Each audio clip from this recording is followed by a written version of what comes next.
President Biden has shared new comments on the war in Ukraine and his approach to dealing with Vladimir Putin. Here's what he told CNN in an interview that aired last night. When I'm talking to Putin. He, in fact, cannot continue with impunity to talk about the use of a tactical nuclear weapon as if that's a rational thing to do. The mistakes get made, and the miscalculation could occur. No one can be sure what would happen, and it could end in Armageddon.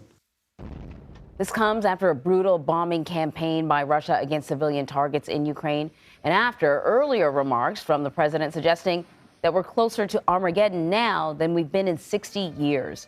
So Charlie D'Agata now is joining us from Kyiv, that's in Ukraine, with more on the state of things. So Charlie, first off, I remember maybe it was about a year ago or so, I think President Biden called Putin a killer. There was certainly a reaction in Russia about that. Has there been any response or reaction to the president's latest comments?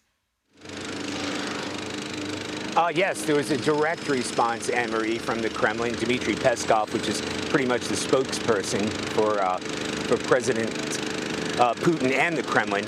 And he said that this kind of talk is typical nuclear rhetoric.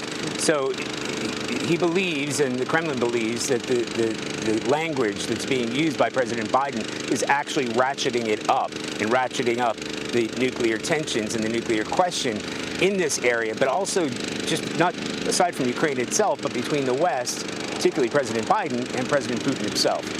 I'm just curious, I can hear some sort of loud work stuff happening behind you.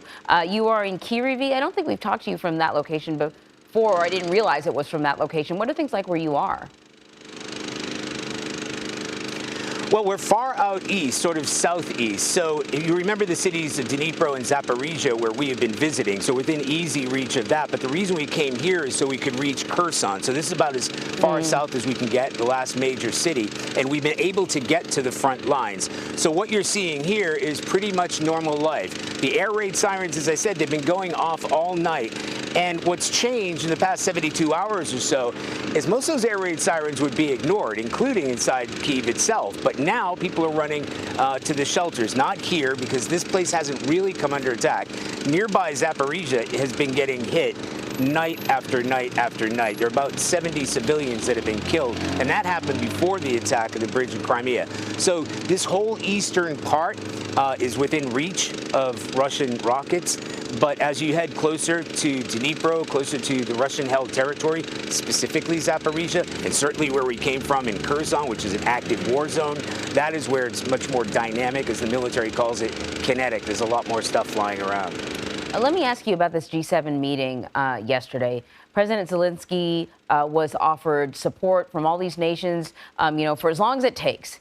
But he asked for something specific, a number of specific things. He asked for an air shield. It's something he's been kind of asking for before, but I don't know if he'd used that phrase before. What is he talking about, and is that something that's even possible? Yeah, well, the devil is in the detail. So President Zelenskyy has been making requests from the West since the conflict began, and some of those requests have been answered, and they've been deeply effective. In terms of the HIMARS especially, we witnessed that ourselves. They're able to hit Russian forces way behind enemy-held territory, the front lines.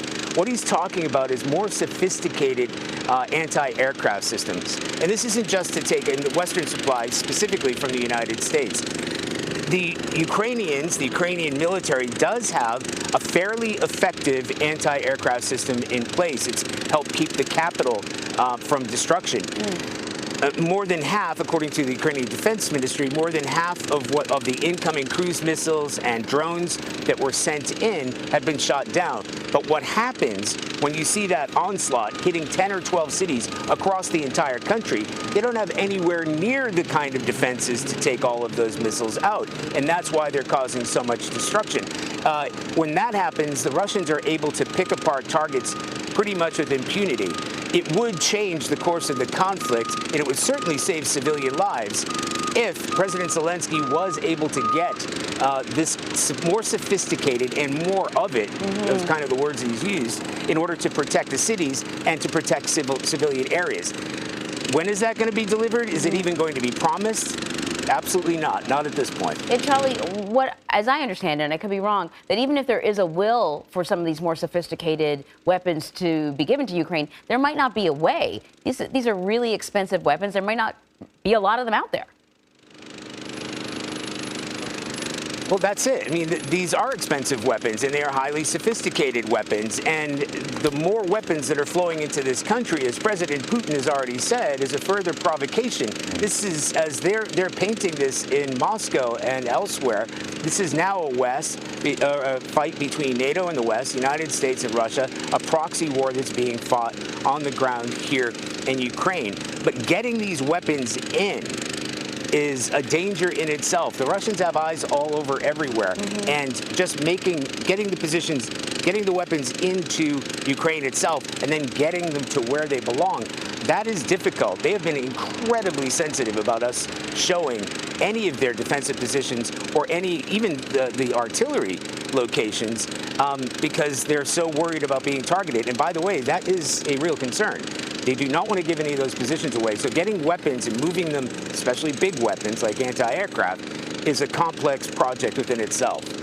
Man, Charlie D'Agata, thank you so much, Charlie.